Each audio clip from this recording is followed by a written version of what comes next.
Ce matin, on est toujours un peu dans la thématique de s'engager avec le rêve de Dieu pour notre vie. La semaine passée, j'ai commencé à élaborer sur le sujet des forteresses, dans le sens qu'il y a des forteresses qui s'élèvent dans notre vie à travers notre âme, puis viennent s'opposer à la vie de l'esprit. Puis le Seigneur veut nous conduire dans ce processus où est-ce qu'on en prend conscience. Je pense que la télé, on va juste laisser faire. Le Seigneur nous conduit dans un processus où prendre conscience de ces forteresses-là pour qu'on puisse les renverser, puis amener notre pensée, notre âme, notre mentalité en alignement avec la volonté de Dieu. Donc, le Seigneur nous conduit dans ce processus-là, puis c'est un cheminement qui demande du temps. La semaine passée, j'ai parlé entre autres de la passivité, comment c'est une forteresse qui s'élève dans la vie de beaucoup de gens, puis même nous, les croyants, on peut aussi être confrontés à ça, puis on a vu comment est-ce que ça peut affecter notre vie spirituelle, la passivité. Mais aujourd'hui, je ne sais pas, hein, le bruit de la télé, ça va-tu faire ça tout le long? OK. Merci. Aujourd'hui, connecté à la passivité, il y a une autre muraille que j'ai eu à cœur d'aborder, et c'est la peur. Parce que la peur, ça peut aussi nous garder dans une sorte de passivité spirituelle. Vous êtes concentrés ce matin? Ne laissez pas, dans le nom de Jésus, je prends autorité contre toute distraction maintenant. Au nom de Jésus, je brise le pouvoir de ces distractions. Je déclare que votre pensée est alignée ce matin avec la parole de Dieu. Amen? OK. Donc, connecté à la passivité, est-ce qu'on peut déconnecter cette télé?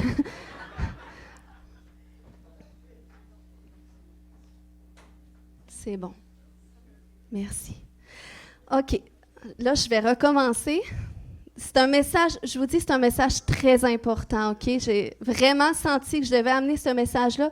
Vous allez voir aujourd'hui, peut-être vous allez dire, mais coudonc, on se sent pas tant à l'église, on se sent plus chez le psychologue, mais il n'y a pas de meilleur médecin du cœur que le Seigneur Jésus. OK? Fait que vous êtes à la bonne place ce matin, puis je pense que l'Église, c'est un bel endroit aussi pour être guéri, pour être restauré, pour être transformé. Je vous invite à prendre des notes, prendre des photos de temps en temps de mes PowerPoint aussi, parce que c'est un message probablement que vous allez devoir réécouter. Donc, je veux parler de la peur, parce que la peur, ça peut nous garder dans une sorte de passivité spirituelle, que ce soit la peur du jugement, la peur de l'inconnu, la peur de l'échec, la peur des gens. Hein? On peut avoir toutes sortes de peurs dans la vie. Puis, qu'est-ce qui est embêtant avec la peur, c'est que des fois, on ne réalise pas que c'est la peur qui peut être à la source de nos comportements. Parce que je suis certaine que si je faisais le tour ici pour vous demander c'est quoi tes peurs, bien, probablement que vous m'en nommeriez peu. Parce que la peur, on ne le ressent pas nécessairement comme on le dit. C'est sournois.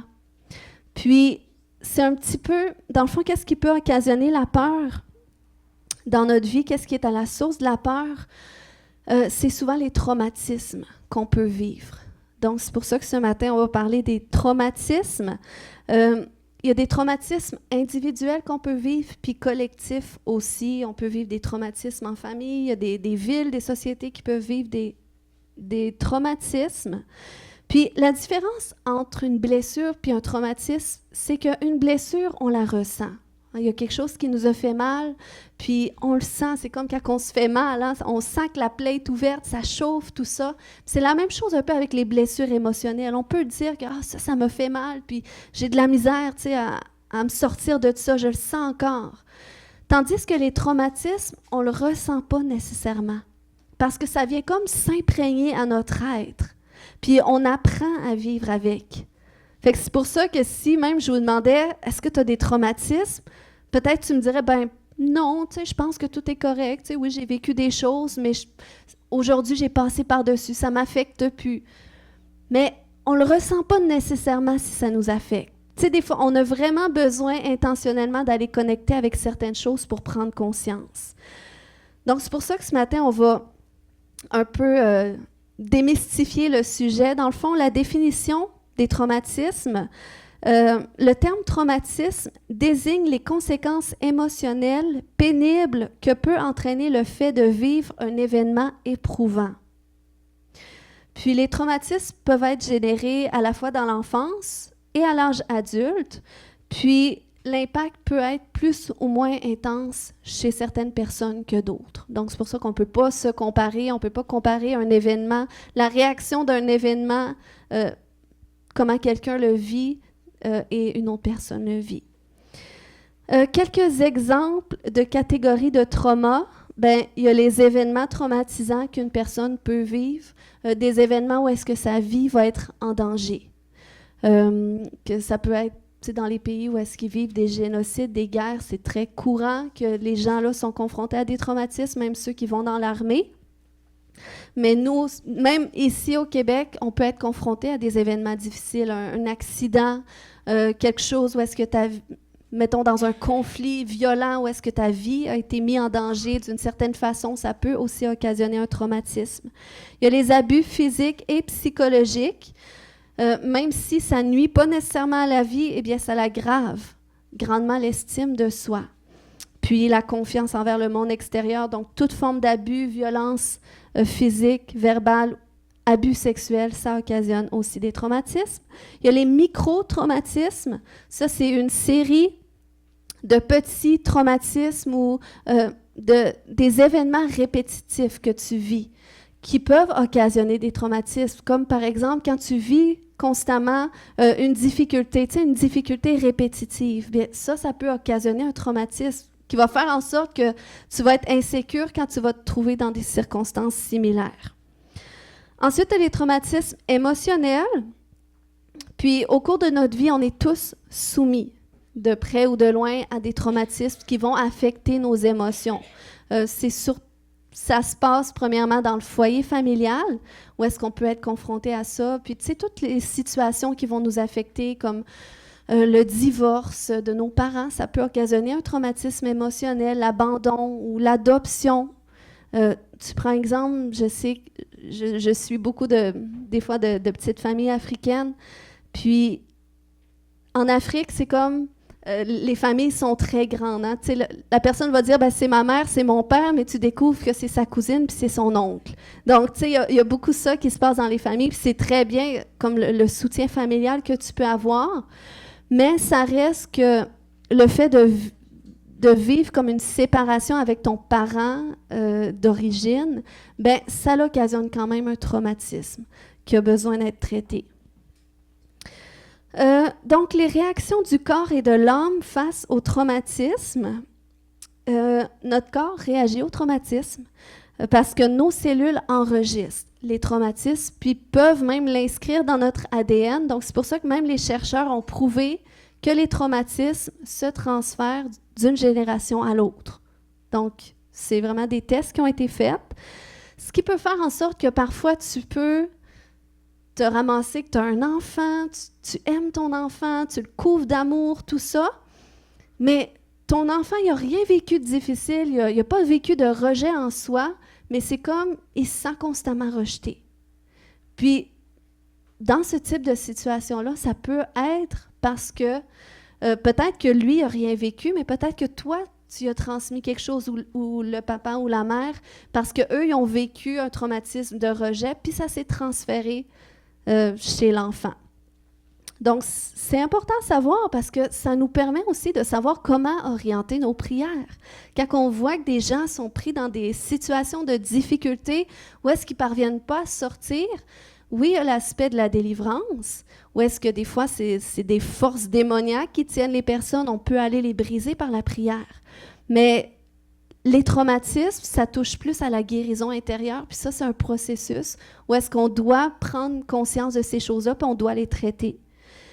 Ils ont fait des recherches aussi. La Librairie nationale des médecins aux États-Unis a affirmé que certaines maladies peuvent être connectées à des traumatismes, dont les maladies auto-immunes, telles que le lupus, la polyarthrite rhumatoïde, la sclérose en plaques, le diabète de type 1, les dysfonctionnements de la glande thyroïde, les maladies inflammatoires de l'intestin. C'est bon de le savoir, OK, en tant qu'enfant de Dieu, parce que nous, on croit dans la guérison. On sait que Jésus guérit, mais pas tout le monde pour qui on prie est guéri. Puis des fois, tu sais, même Jésus a dit, vous ne recevez pas parce que vous ne demandez pas ou vous demandez mal. Donc des fois, on adresse mal les choses par manque de connaissance. Donc c'est pour ça qu'il n'y a pas de résultat. Puis des fois, on peut prier pour une guérison, ça peut être un esprit qu'on doit chasser. Des fois, la personne va être guérie direct, puis on ne sait pas c'était quoi la source de la maladie, puis on ne sait pas. Tu sais, des fois, ça arrive aussi. Il y a des fois que les gens ne guérissent pas facilement. Puis des fois, ça peut être connecté parce que si tu as une maladie auto-immune, Jésus veut te guérir. Puis après ça, il y a les allergies. Les allergies sont normalisées. Si je demandais de lever la main, tous ceux qui ont des allergies ici, il n'y en a pas tant. OK, il y en a un peu plus. Mais les allergies, c'est quand même normalisé. Il y en a beaucoup qui ont des allergies, mais ça peut être connecté à ça. Ensuite, le syndrome de la fatigue chronique, l'insomnie, les maux de tête, les migraines fréquents, l'anxiété, la dépression, les troubles de stress post-traumatique, les maladies cardiovasculaires, les maladies pulmonaires, certains types de cancers, maladies associées aux reins. Moi, si j'avais quelque chose là-dedans, qu'est-ce que je ferais à votre place? Je ne sais pas s'il y en a qui se retrouvent là-dedans, mais je prendrais note. OK, y a-t-il quelque chose qui me correspond? Mais moi, je suis tellement curieuse dans la vie, puis je veux marcher droite devant le Seigneur. Je veux marcher dans la plénitude de qu'est-ce qu'il y a pour moi, que je prendrais ça, je dirais, OK, Seigneur, montre-moi. Montre-moi c'est quoi la source de ça. D'où est-ce que ça vient? Parce que je ne veux pas rester avec ça. Je veux le traiter. Amen? C'est bon. Donc, ces maladies peuvent être connectées à des traumatismes. On voit des exemples dans la parole de Dieu où est-ce que des gens qui ont été soumis à... Ils ont comme été choqués de des circonstances que même ils ont été attaqués dans leur corps. On voit par exemple avec le sacrificateur Élie, c'est dans l'histoire de 1 Samuel 4, ses fils, Ophni et Phinéas, étaient sur le champ de bataille contre leurs ennemis qui s'étaient soulevés contre eux. Mais là, ses fils ont été brutalement tués. Et quand Élie il a appris que ses fils étaient morts, regardez au verset 18 comment est-ce qu'il a réagi. Il avait à peine fait mention de l'arche de Dieu qu'Élie, parce que là, l'arche aussi s'était fait prendre, qu'Élie tomba à la renverse de son siège. À côté de la porte, il se brisa la nuque et il mourut. Donc, vous voyez comment est-ce que son corps a réagi à ce choc, à ce traumatisme, tellement que tombé sur le côté, il est mort direct. Donc, le corps réagit, notre corps réagit au traumatisme. Puis même, ça nous dit que sa belle-fille, quand vous lisez un petit peu plus loin dans l'histoire, sa belle-fille était enceinte. Et là, quand elle a appris que son mari était mort, les os se sont brisés, elle a commencé à accoucher. Donc, vous voyez comment le stress que ça a occasionné dans son corps. On voit un autre exemple avec Nabal, dans 1 Samuel 25. Nabal, la Bible nous dit que c'était un homme qui était dur, qui était méchant. Puis il y avait une femme qui s'appelait Abigail. Cette femme était intelligente et belle. Puis, je ne sais pas s'il y a des Abigail ce matin. J'espère qu'il n'y a pas trop de Nabal, mais sinon, on va prier pour vous. Mais ça nous dit, dans cette histoire-là, qu'Abigail avait choisi d'être gentille avec David et son armée. Finalement, elle les avait nourris à l'encontre de son mari parce que son mari ne voulait rien savoir. Puis c'est un homme très dur. Puis là, ça nous dit que quand Abigail est revenue à la maison, elle n'a pas voulu le dire à son mari qu'est-ce qu'elle avait fait de bien parce qu'elle savait que ça allait le mettre dans tous ses états. Donc, elle a attendu jusqu'au lendemain. Et là, ça nous dit, au verset 37 de 1 Samuel 25, que quand son ivresse fut dissipée, elle lui raconta tout ce qui s'était passé et il en eut une attaque qui resta paralysé. Donc, vous voyez, non, c'est des événements qui sont réels. C'est dans la parole de Dieu, des gens qui ont été soumis à des stress intenses. Leur corps a réagi, soit qu'ils sont morts, soit qu'ils sont tombés, soit qu'ils sont paralysés. Donc, c'est ce que ça fait aussi. Puis même si, quand on vit des traumatismes, ça nous tue pas, ça ne prend pas notre vie, eh bien, ça tue une partie de nous, ça l'éteint une partie de nous. Donc, c'est pour ça que le Seigneur, quand on vient à lui, on sait qu'il veut nous faire ressusciter de notre vieille nature pour nous faire marcher en nouveauté de vie. Puis c'est pour ça qu'il veut prendre ces parties de notre vie qui étaient peut-être éteintes, où est-ce que justement on a vécu des choses difficiles, puis il veut venir les renouveler.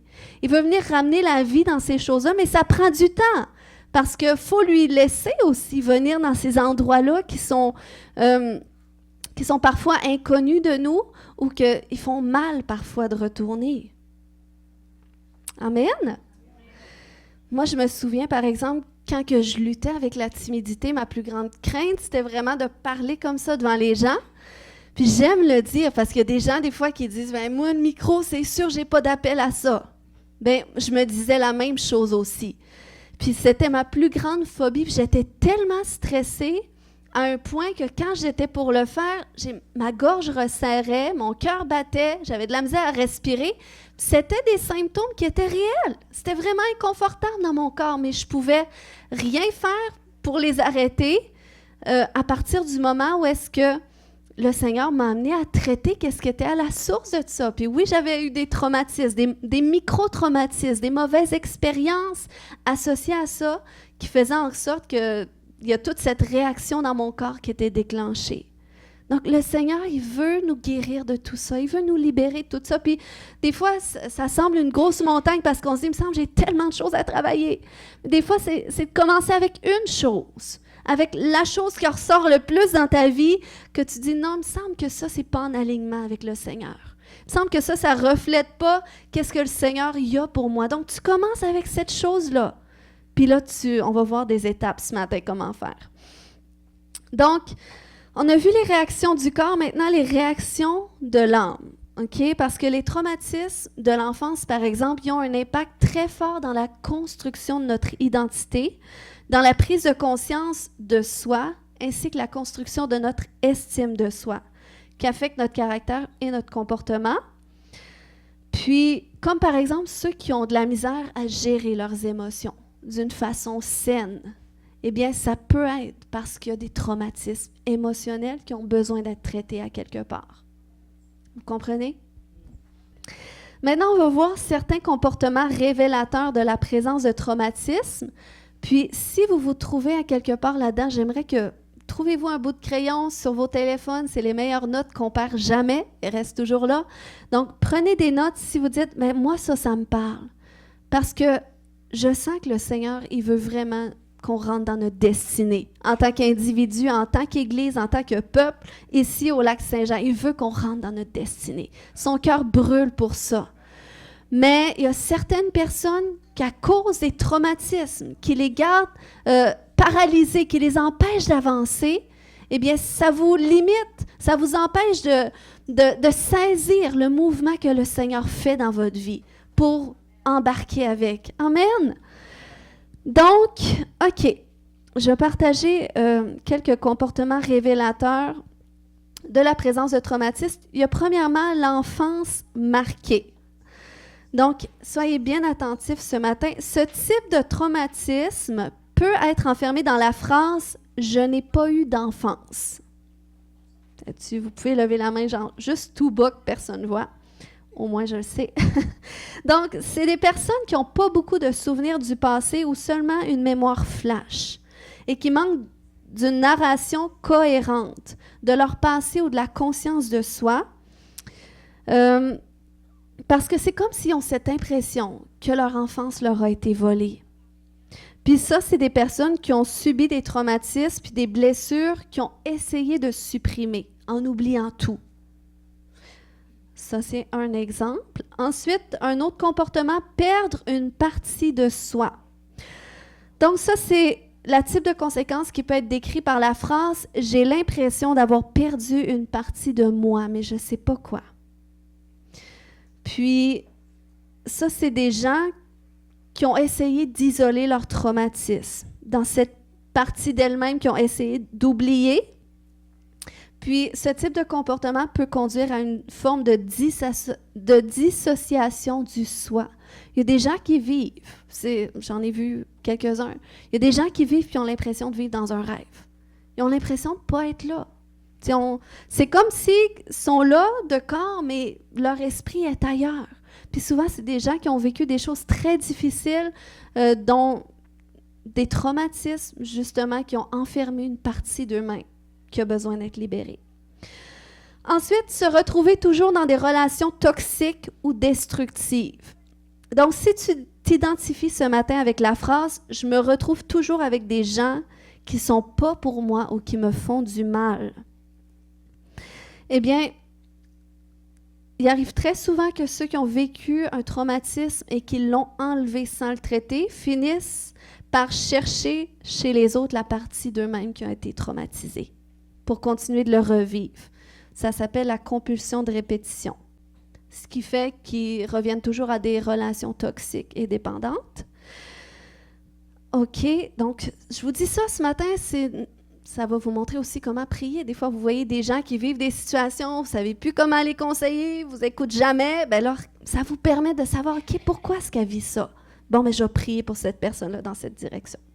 Ensuite, éviter les liens.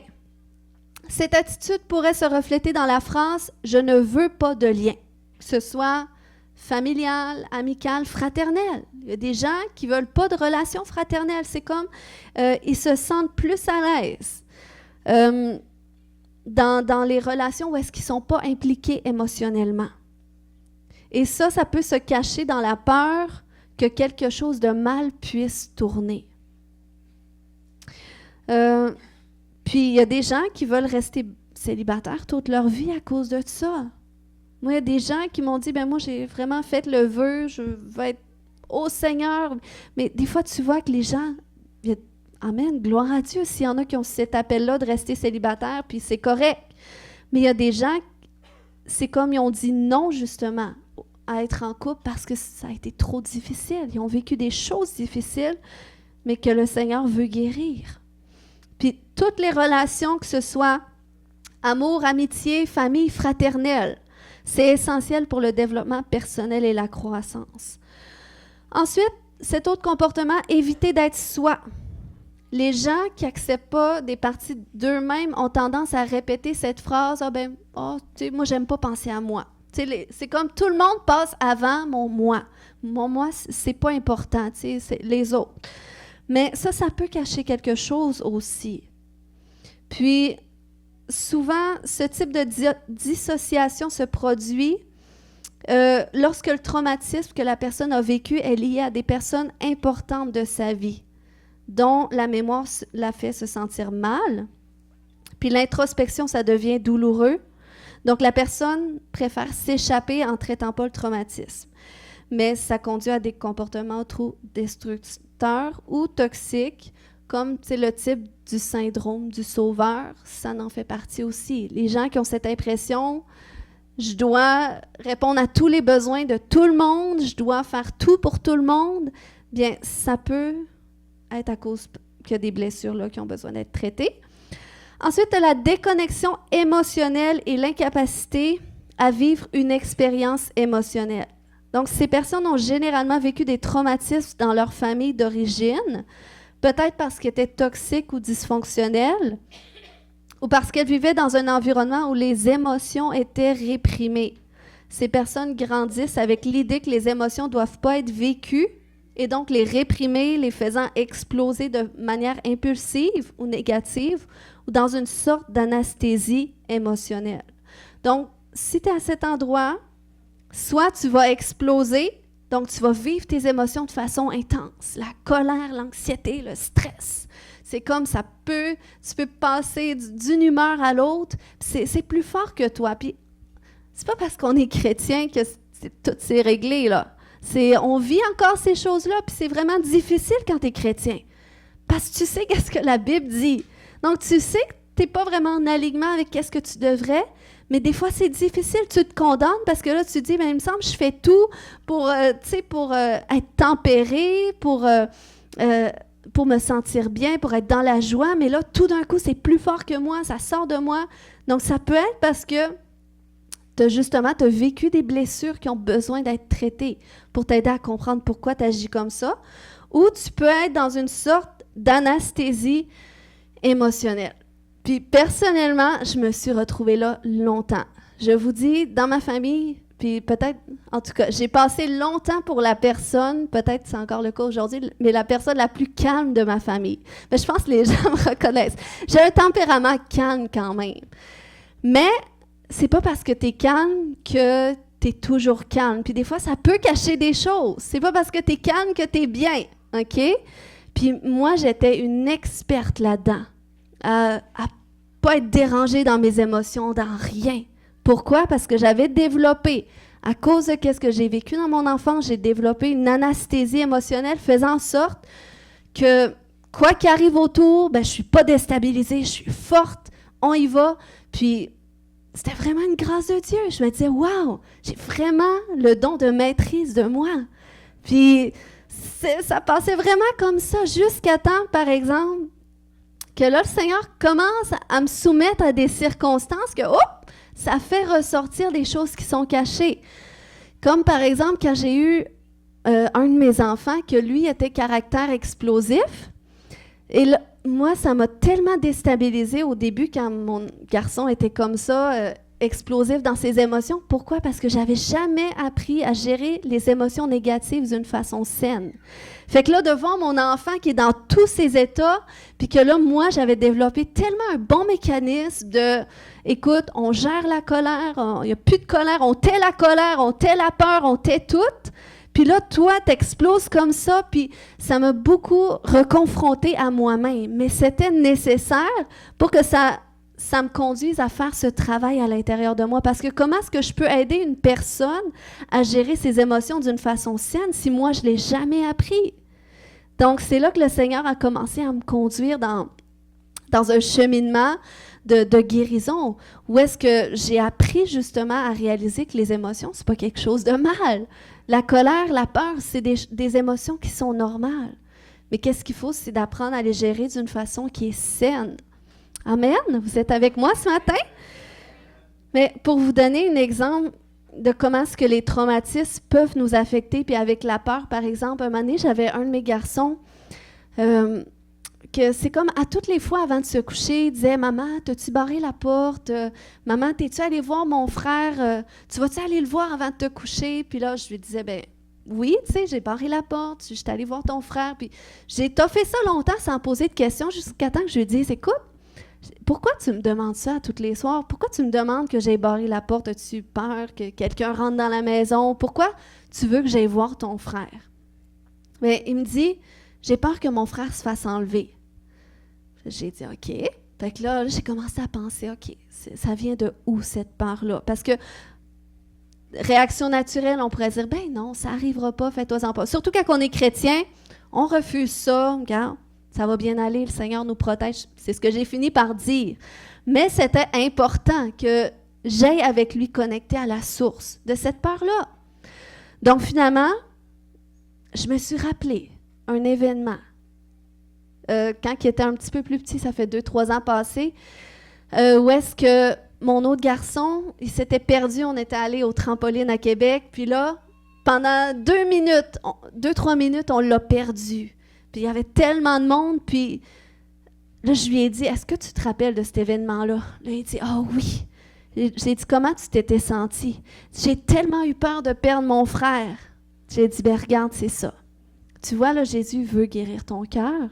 On va amener ça devant lui, puis là, c'est là qu'on a prié, puis on a rentré dans ce cheminement de guérison intérieure, de libération par rapport à cette peur-là. Tandis que ça, c'est une forme de quand on gère nos émotions d'une façon malsaine, parce que là, il y avait la peur, tu sais, il vivait conduit par la peur. Il faut vérifier mon frère, il faut barrer la porte, il faut... Mais tu sais, c'était de l'anxiété. Tandis que mon autre garçon qui avait vécu cet événement-là où est-ce qu'il était comme perdu, ben lui, ça l'a amené dans une sorte d'anesthésie émotionnelle qui fait en sorte qu'il a tendance à aller dans tous les coins, puis des fois, on ne sait pas où est-ce qu'il est. Donc là, on doit traiter l'anesthésie émotionnelle puis l'intensité des émotions. Mais ça nous montre juste la beauté, comment est-ce qu'on est toutes faites différents, puis on doit reconnaître de quelle façon qu'on est pour pouvoir aller nous donner le bon traitement aussi. Parce que dans tous les cas, peu importe tout ce que tu as vécu, la beauté de la chose, c'est que Jésus est mort sur la croix pour qu'on puisse être pleinement guéri, être restauré, être renouvelé, transformé.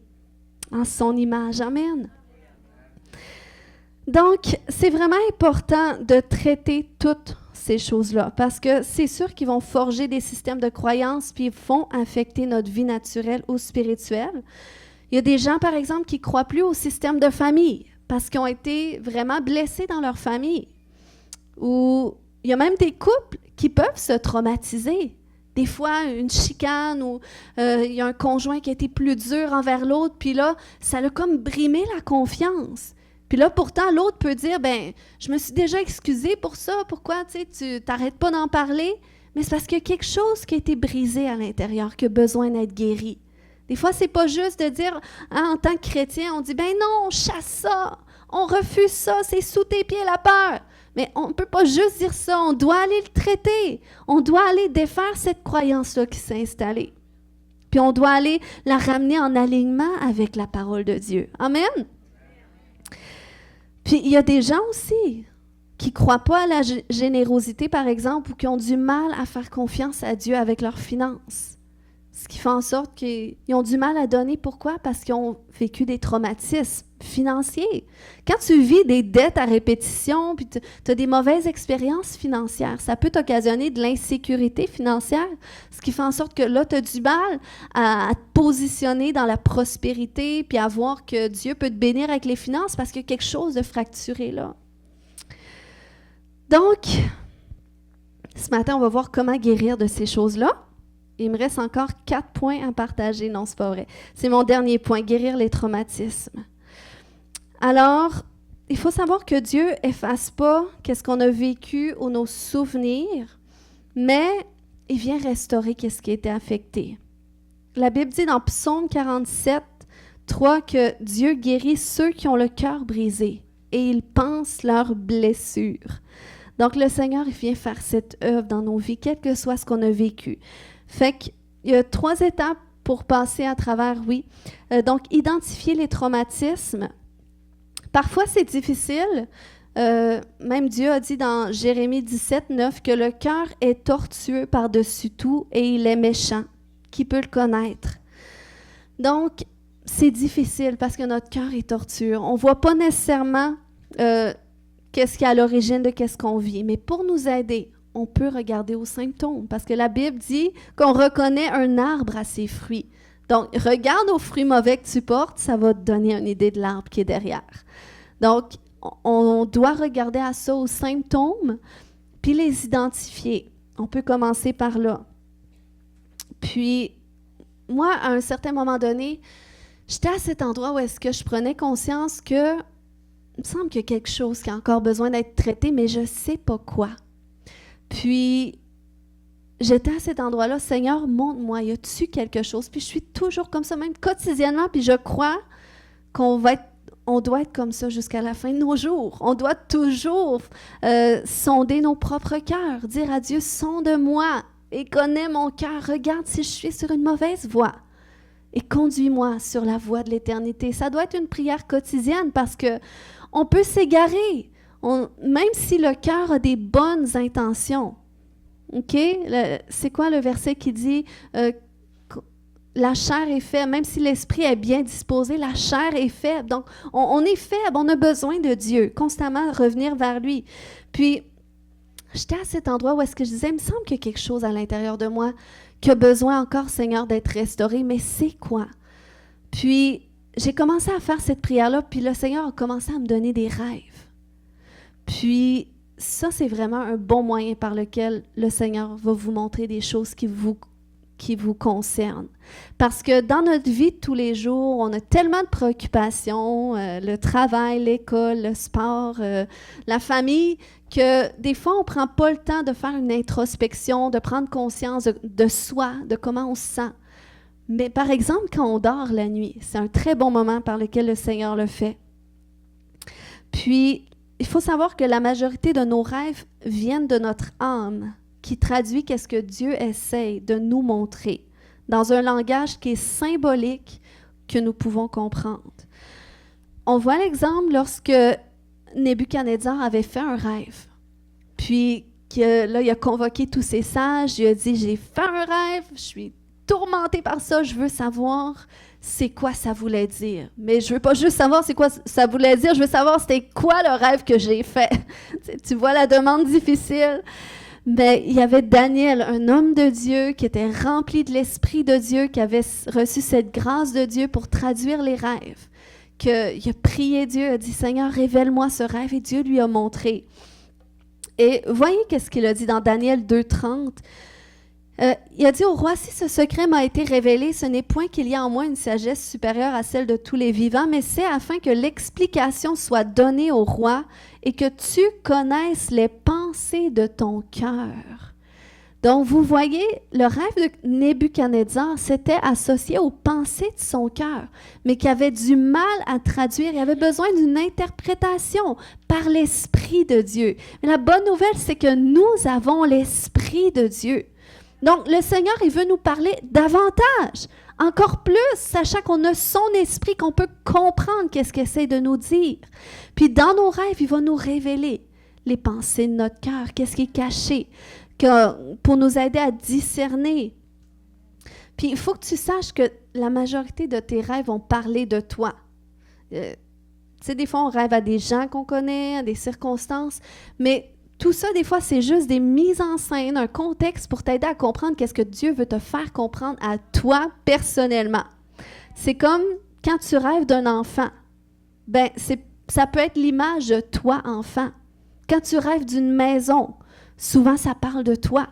Si tu rêves de la maison de ton enfance, ben, ça parle de quelque chose dans ton enfance. Donc, c'est un langage qui est symbolique. Je ne sais pas si c'est quelque chose que vous aimeriez que j'amène comme enseignement, les rêves, mais c'est très important de savoir les discerner. C'est vraiment la volonté de Dieu. Même lui, il a dit, dans les derniers temps, je répandrai mon esprit sur toute chair. Mes fils et mes filles prophétiseront, ils auront des songes et tout. Donc, mais si on a des songes, mais on ne les interprète pas, ça donne quoi?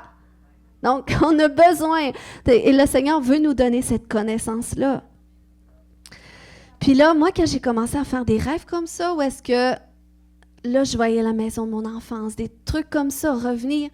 J'ai dit, il y a assurément quelque chose que je dois aller traiter. Et là, le Seigneur me conduit dans ce cheminement-là pour m'aider à identifier. Okay, le premier point, on doit identifier. Et quand on identifie, eh bien, le Seigneur veut nous ramener jusqu'à la source, jusqu'à l'événement que tu as vécu pour que tu reconnectes avec la douleur. Parce que peut-être qu'à ce moment-là, tu as trouvé des façons justement d'endurcir cette douleur-là, hein, comme on peut chiffonner un papier. Puis, mais là, le Seigneur veut t'amener à connecter pleinement avec ta douleur. Puis des fois, tu peux avoir besoin de l'aide de quelqu'un pour le faire. Comme moi, je prends aussi certaines aides lorsque j'ai des besoins. Pourquoi? Parce que c'est Dieu que lui-même a dit ça. Lorsqu'on confesse nos péchés les uns aux autres, puis nos péchés, c'est aussi nos difficultés, eh bien, on peut être guéri. Amen. Donc, ça, c'est identifié. Deuxièmement, il y a le pardon. OK, la repentance. Dans le pardon, il y a le pardon d'autrui, le pardon envers soi, puis celui envers Dieu. Parce que vous savez, lorsqu'on vit des choses difficiles, est-ce qu'il y a des gens qui peuvent attester, j'en ai déjà voulu à Dieu? Des fois, on ne s'en rend pas toujours compte. Parce que c'est surnois, mais comment est-ce qu'on peut le détecter qu'on en veut à Dieu? C'est qu'on remet soit notre foi en question, ou soit la position de Dieu, la divinité de Jésus dans notre vie. Puis c'est comme ça qu'il y a une sorte d'amertume qui peut se créer avec Dieu.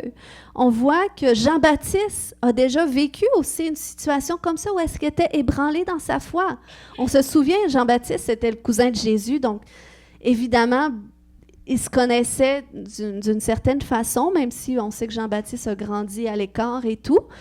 Mais le jour où est-ce qu'il a baptisé Jésus, eh bien, il a eu la révélation que c'était le Fils de Dieu, que c'était le Messie qui était attendu.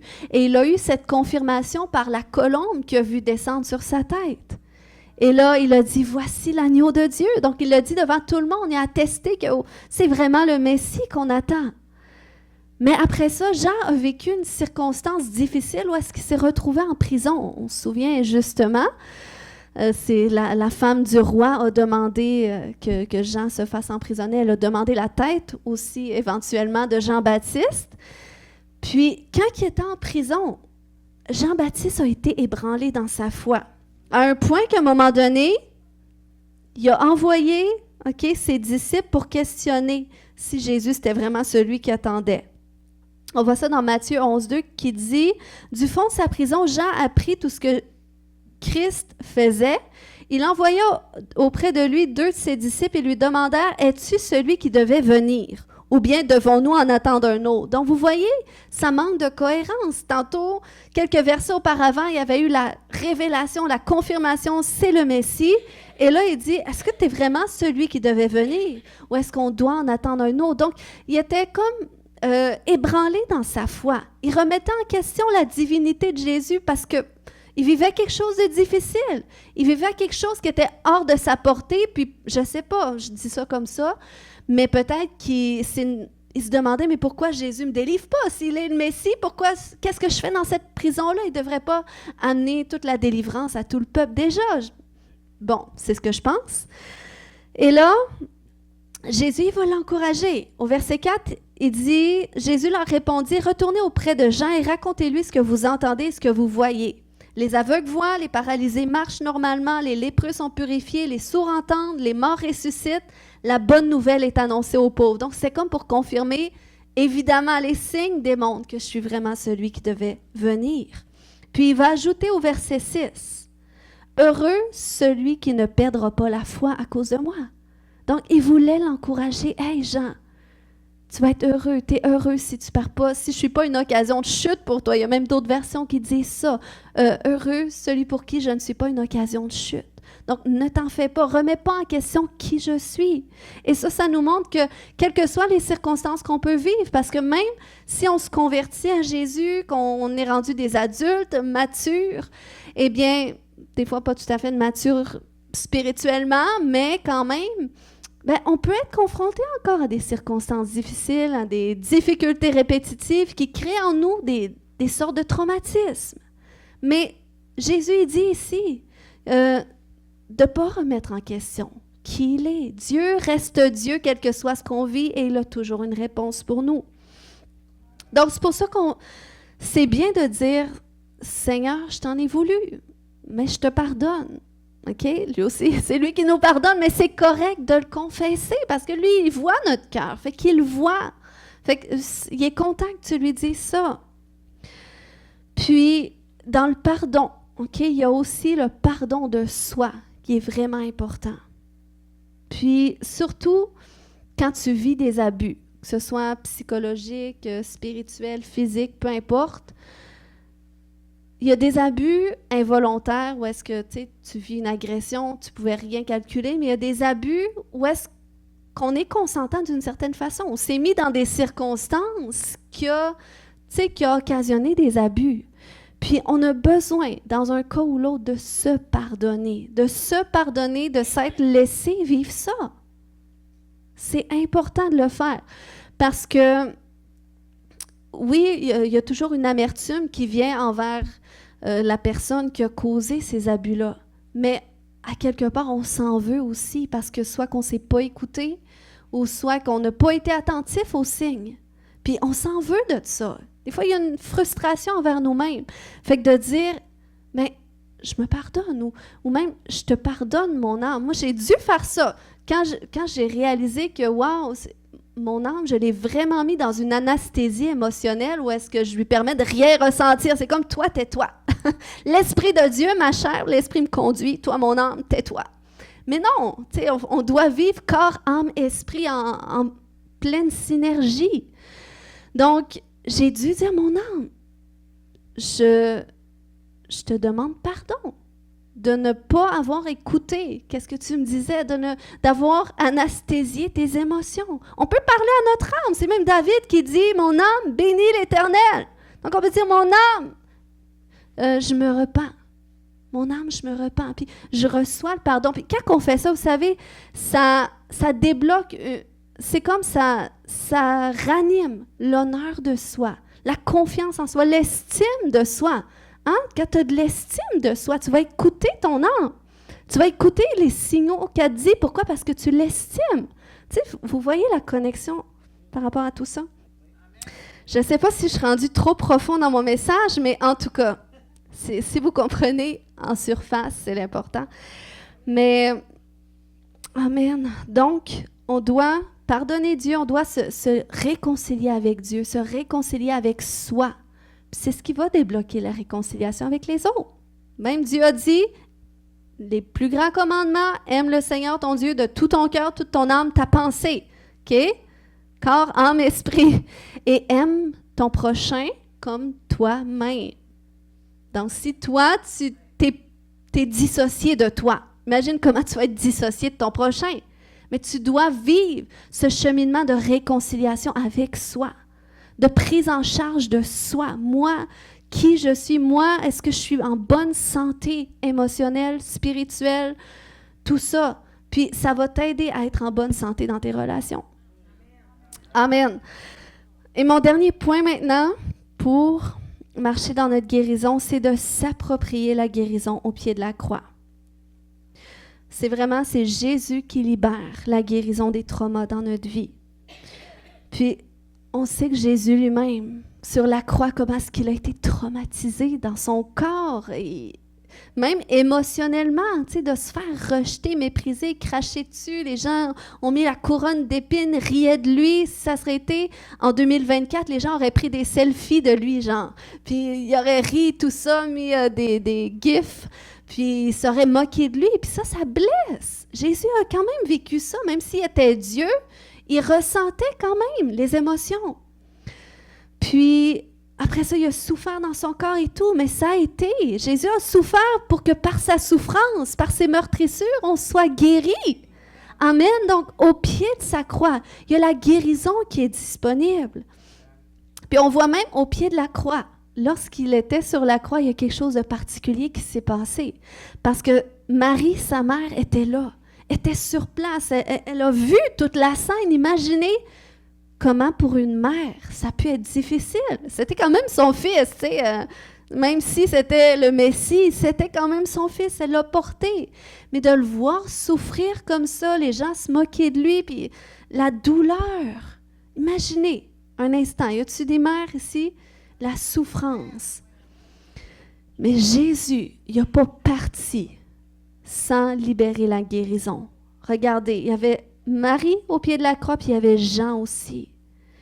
Puis ça nous dit dans Jean 19, 26, que Jésus, voyant sa mère, et auprès d'elle le disciple qu'il aimait, dit à sa mère, « Femme, voilà ton fils. » Puis il dit au disciple, « Voilà ta mère. » Et dès ce moment, le disciple l'a pris chez lui. Donc, vous voyez, il y a une guérison qui a libéré à travers cette relation-là, qui a agi assurément comme un baume.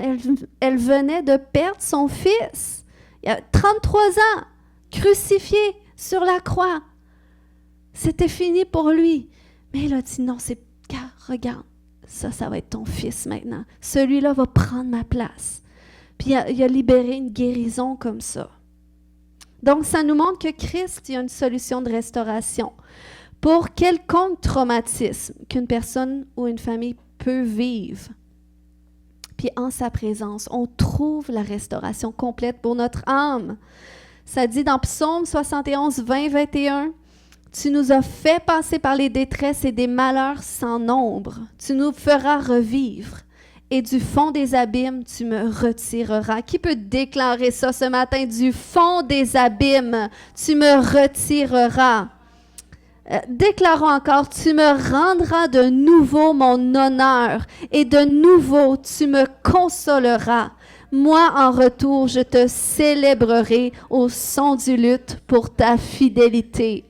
Amen. Donc ça, c'est la bonté de notre Dieu, sa miséricorde. Puis, en terminant ce matin, amen, j'aurais aimé ça qu'on prenne la communion. Il y a une puissance de guérison qu'on peut aller chercher à travers le repas du Seigneur. Puis, je termine avec ça ce matin. Lorsqu'on prend la Sainte Seine, voyez, dans Luc 22, 19, La Bible nous dit que lors du dernier repas, Jésus, ça dit, ensuite il prit du pain et après avoir rendu grâce, il le rompit et le leur donna en disant, « Ceci est mon corps qui est donné pour vous. Faites ceci en mémoire de moi. » Donc, il y a vraiment une puissance de restauration intérieure et physique aussi qu'on peut aller chercher à travers la Sainte Seine. Puis, quand on regarde le mot « mémoire » dans le grec, c'est le mot « anamnésis » qui signifie « souvenir »,« retour en arrière » ou ça veut dire « en rappel pour faire remonter le souvenir ». Donc, il dit « faites ceci pour faire remonter le souvenir de qu'est-ce que j'ai accompli ». C'est puissant, là. On fait remonter le souvenir en quelques secondes.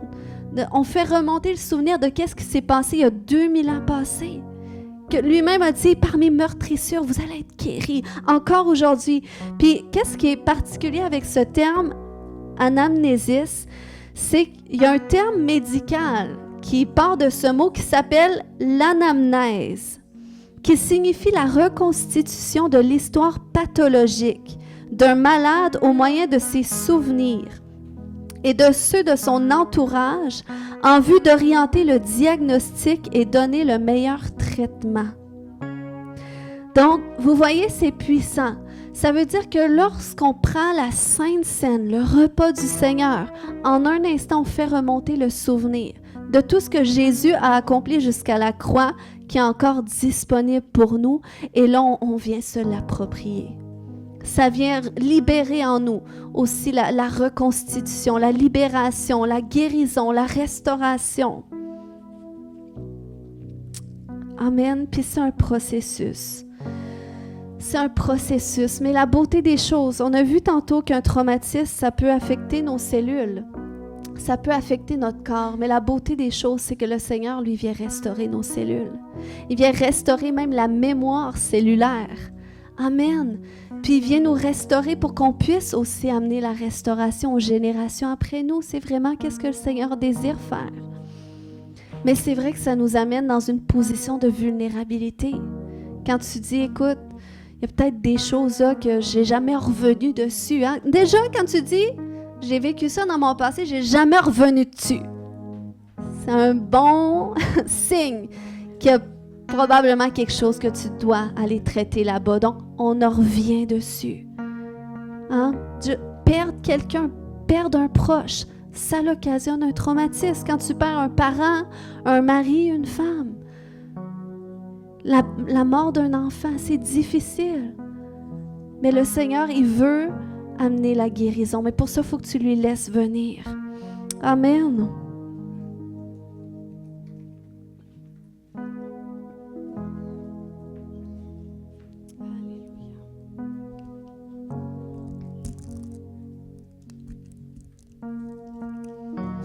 Donc ce matin, on va prier. Seigneur, je te remercie. Je te remercie, mon Dieu, parce que tu es vivant, tu es tout puissant. Tu règnes, Seigneur Dieu, puis tu veux qu'on marche véritablement en nouveauté de vie. Tu veux qu'on soit restauré, tu veux qu'on soit libre, tu veux qu'on arrête de vivre en fonction soit du monde autour de nous, en fonction des influences autour de nous. Tu veux, Seigneur, vraiment que notre identité soit restaurée en toi. Puis pour ça, Seigneur Dieu, ça peut nécessiter de la reconstruction à quelque part. Ça peut nécessiter de la guérison. Seigneur, je prie, Papa, que dans ta douceur, des fois on n'aime pas ça, de faire remonter des souvenirs parce que, tu sais, le but, c'est pas de... Le Seigneur veut nous guérir. Il enlèvera pas, il effacera pas qu'est-ce que tu as vécu. Mais par exemple, il va enlever l'impact négatif associé à ça, ce qui va faire en sorte que tu vas pouvoir penser à ces événements-là sans que ça t'affecte. Donc, Seigneur, je te prie que dans la douceur de ta présence, je prie, Seigneur, que tu conduises chaque personne dans ce processus. Puis c'est pas ce matin que tout va être réglé, mais c'est vraiment un processus conscient dans lequel tu veux nous emmener. Un processus de guérison intérieure, de guérison de toute forme de traumatisme. Est-ce qu'il y a des gens qui peuvent commencer à dire à Dieu, je te permets de faire ce travail en moi. je te permets, Seigneur, de venir me montrer. Seigneur, je veux me laisser vulnérable à toi. Puis le Seigneur, il va le faire dans sa présence. Vous savez, il y a des moments que j'ai fait cette prière-là à Dieu, puis je voulais que Dieu me montre des choses qui étaient dans ma vie que je ne voyais pas nécessairement, mais que je pouvais discerner qu'il y avait quelque chose. Puis je faisais la prière à Dieu, Seigneur, montre-moi, mais il n'y a rien qui me venait. Puis oui, il me parlait en rêve, mais il y a d'autres moments où est-ce que je sentais juste, je dois aller prier. Je ne sais pas quoi dire, je dois aller prier. Puis je rentre en prière et là, je me sens le moton qui est là. Et je dis, OK, je prie en langue. Et là, tout d'un coup, je me mets à pleurer, puis pleurer. Je dis, OK, Seigneur, ben c'est correct. Mais montre-moi c'est quoi maintenant. Parce que là, je ne sais pas qu'est-ce qui se passe. Mais tout ce travail-là, puis le Seigneur fait tellement les choses en douceur. Jamais il va nous secouer, puis là, on va se sentir dans une angoisse énorme que là, le plafond vient de nous tomber sur la tête et là, on est mal pris. Non, c'est dans la douceur de sa présence. Et là, parce que je questionne Dieu, Seigneur, c'est connecté à quoi? Et là, il y a ce souvenir qui me revient. OK, Seigneur, là, je peux l'identifier, là, je peux connecter. Je ne savais pas que ça m'avait blessé comme ça. Mais Seigneur, maintenant, je veux te pardonner, je veux me pardonner, mon âme, je me repens. Je veux pardonner à ces personnes-là aussi. Puis, dans le nom de Jésus, je veux me défaire de ça. Je veux que ça parte de moi, ce traumatisme, cette blessure-là, Seigneur, je te la donne. Je te la donne, puis en échange, donne-moi un cœur nouveau. Tu as dit que tu ôterais la pierre de mon cœur. Donc maintenant, donne-moi un cœur nouveau. Mets en moi ton esprit, viens me renouveler. Et là, je prie comme ça. Et c'est ce que le Seigneur fait. Amen. Donc, je vous invite, parce que c'est pas juste aujourd'hui, il y a des gens, c'est comme, tu sais, puis c'est correct, on veut pas nécessairement s'exposer à tout le monde. Mais laissez Dieu faire ce travail-là dans l'intimité de sa présence. Mais Seigneur, je veux quand même déjà, Père, ouvrir la porte, Seigneur, de ce chemin-là dans lequel tu vas envoyer chacun de tes enfants, parce que tu veux les restaurer dans leur destinée. Tu veux guérir leur cœur, Seigneur Dieu. Tu veux les restaurer, oui, Père. Tu veux restaurer leur âme, Seigneur Dieu. Dans le nom de Jésus, Père, je prie, Papa, que tu mettes en lumière toutes les choses qui sont cachées, que tu veux traiter. Que tu mettes en lumière ces forteresses dans notre âme. Que tu mettes en lumière qu'est-ce qui est à la source, Père. Et je prie, Seigneur, pour une abondance de rêves. Je déclare, Seigneur Dieu, que nous sommes une église qui rêve. Parce qu'on a ton esprit. Et Seigneur, j'appelle des rêves. Au nom de Jésus, des rêves qui viennent de toi. Puis encore une fois, je veux juste interrompre ma prière, que les rêves dans lesquels Dieu me parle le plus quand je me réveille le matin, je dis ça fait aucun sens. Tout le temps. Puis j'ai même pas le goût de les écrire. Mais là, bon, je les écris, puis en les écrivant, OK, je comprends qu'est-ce que Dieu voulait me dire. On écrit tous les rêves qu'on fait. Donc, Seigneur, oui, on veut prendre conscience de qu'est-ce que tu veux nous dire. En rêve, aussi, dans le quotidien, Seigneur, rends-nous alertes, Saint-Esprit. Et je prie, Seigneur Dieu, qu'à partir d'aujourd'hui, Père, que la porte de la guérison soit ouverte pour tous et chacun. La guérison intérieure et la guérison physique de tous ceux, Seigneur Dieu, qui souffrent en conséquence de traumatisme. Je déclare que cette année, c'est l'année de ta guérison. C'est l'année de ta guérison. Que tu ne termineras pas cette année. Peut-être tu as accepté la maladie parce qu'il n'y avait rien à faire. Mais cette année, alléluia, tu vas être guéri. Tu vas être guéri à mesure que tu chemines dans ce processus intérieur. Le Seigneur va débloquer la guérison physique. Je te remercie. Est-ce qu'on peut commencer à se préparer à prendre la communion? Seigneur, je prie aujourd'hui, Seigneur Dieu, que la confiance avec toi déjà soit restaurée. La confiance pour s'ouvrir, pour être vulnérable dans ta présence, pour te laisser faire ce travail. Tu veux guérir nos cœurs brisés, tu veux panser nos blessures. Et c'est pour ça, Jésus, tu as tellement souffert à la croix, Seigneur Dieu, tu ne méritais pas ça. Mais Seigneur, tu savais que tu n'avais pas le choix. Parce que les souffrances que les êtres humains vivent à cause du péché sont réelles, sont profondes, sont difficiles. Donc, Seigneur Jésus, tu devais vivre quelque chose de beaucoup plus grand pour que, Seigneur, quel que soit ce qu'on a vécu, que la guérison puisse être libérée dans notre vie. Donc, Jésus, on veut faire ceci en mémoire de toi, Jésus. On veut manger ton corps ce matin. On veut prendre ce repas qui nous rappelle tout ce que tu as fait. Puis, Seigneur, on déclare en faisant cet acte symbolique, la guérison, la restauration, la réconciliation est restaurée dans les cœurs, dans les corps et dans les cœurs, dans le nom de Jésus. Mangeons ensemble.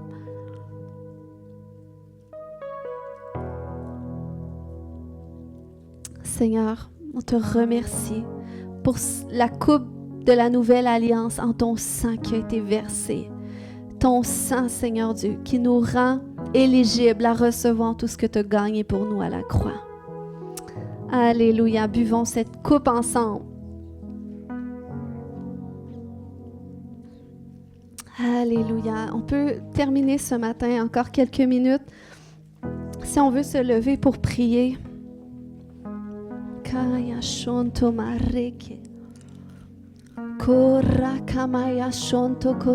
Seigneur, je te remercie, Papa. Je te remercie, Seigneur Dieu, que tu nous conduis tous et chacun dans ce processus, Papa. Seigneur, on veut commencer à te dire merci. Est-ce qu'on peut prendre un instant, juste remercier Dieu, juste se remémorer qu'est-ce qu'il a fait pour nous, qu'est-ce qu'on a accès en lui, sa bonté envers nous. Seigneur, on te dit merci. Merci, Seigneur, parce que tu es l'espérance qu'une vie nouvelle est possible. On te dit merci, Seigneur, parce que tu es l'espérance qu'une identité restaurée est possible, qu'une nouvelle façon de vivre et de se comporter et de se sentir est possible. Seigneur, on te remercie pour cette espérance qu'on a en toi, dans le nom de Jésus. Et je te remercie, Papa, que tu déverses ton amour, Seigneur, dans les cœurs ce matin par le Saint-Esprit, qui les reconnecte avec toi, qui les reconnecte avec toi. Et je sens que le Seigneur, c'est ça qu'il veut faire dans un premier temps ce matin. Il veut que tu réalises combien est-ce qui est avec toi, combien est-ce qui t'enveloppe, combien est-ce qui est à l'intérieur de toi, combien est-ce qui est la solution à tout. Seigneur, je te remercie pour cette réconciliation avec toi. Oui, Seigneur, comme David a dit, tu nous guéris et tu restaures notre honneur. Et moi, c'est ce que je vois. C'est une armée qui se lève avec leur honneur restauré.